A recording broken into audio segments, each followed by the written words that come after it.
दोस्तों, आप सभी ये बात जानते हो कि इस समय आर्मेनिया वो देश है जो भारत से सबसे ज्यादा हथियारों की खरीद करता है। अभी तक आर्मेनिया भारत से स्वाति रेडार, एडवांस टोर्ड artillery gun system, Pinaka multi barrel rocket launcher और आकाश डिफेंस सिस्टम की खरीद को कर चुका है, लेकिन अब आर्मेनिया भारत से फाइटर जेट की खरीद को भी करना चाहता है। इस समय आर्मेनिया की वायुसेना को देखा जाए तो अजरबैजान के कंपैरिजन में आर्मेनिया की वायुसेना काफी ज्यादा कमजोर है और अब अपनी वायुसेना को मजबूत करने के लिए आर्मेनिया फाइटर जेट की खरीद को करना चाहता है, क्योंकि अजरबैजान की तरफ से लगातार अपनी वायुसेना को मजबूत किया जा रहा है। अजरबैजान ऑलरेडी चाइना द्वारा बनाए गए JF-17 थंडर फाइटर जेट की खरीद को कर चुका है और ये फाइटर जेट इस समय आर्मेनिया की वायुसेना के लिए सबसे बड़ा सर का दर्द बना हुआ है। इसी बात को लेकर आर्मेनिया की वायुसेना ने भारत के तेजस मार्क 1A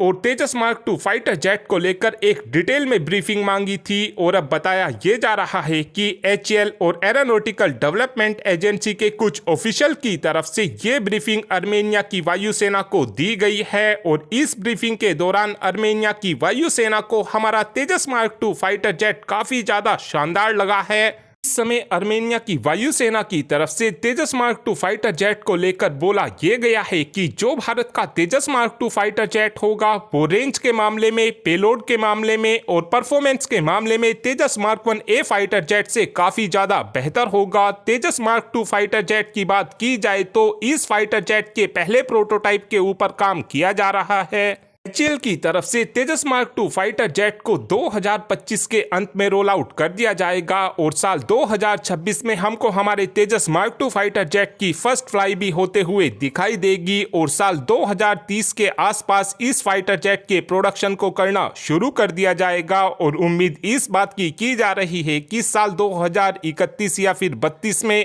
आर्मेनिया की वायुसेना की तरफ से तेजस मार्क 2 फाइटर जेट का ऑर्डर भारत को दिया जा सकता है। साथ में एक अपडेट प्रोजेक्ट 76 के तहत बनने वाली 6 नेक्स्ट जनरेशन की डीजल इलेक्ट्रिक सबमरीन को लेकर भी आया है। दरअसल इस समय भारत प्रोजेक्ट 76 के तहत नेक्स्ट जनरेशन की डीजल इलेक्ट्रिक सबमरीन को बनाना चाहता है। इन पनडुब्बियों के अंदर 90% से 95% स्वदेशी कंपोनेंट का इस्तेमाल किया जाएगा। इन पनडुब्बियों का जो डिस्प्लेसमेंट होगा वो 3000 टन के आसपास होने वाला है। इन पनडुब्बियों के अंदर हम स्वदेशी एयर इंडिपेंडेंट प्रोपल्सन सिस्टम का इस्तेमाल करने वाले हैं। साथ में इन पनडुब्बियों के अंदर इंडिजीनियस वेपन कंट्रोल सिस्टम का इस्तेमाल किया जाएगा और इस समय उम्मीद इस बात की जा रही है कि आने वाले कुछ ही महीनों के अंदर अंदर हमारी कैबिनेट कमेटी ऑन सिक्योरिटी की तरफ से इन नेक्स्ट जनरेशन की डीजल इलेक्ट्रिक सबमरीन को लेकर भी अप्रूवल दे दिया जाएगा। इस समय भारत की तरफ से प्लान ये किया जा रहा है कि जो हमारी तरफ से ये पनडुब्बी बनाकर तैयार की जाएंगी, इन पनडुब्बियों के अंदर हम स्वदेशी इंजन का इस्तेमाल करें, लेकिन इस समय भारत के पास कोई भी मरीन इंजन मौजूद नहीं है। इसीलिए अब DRDO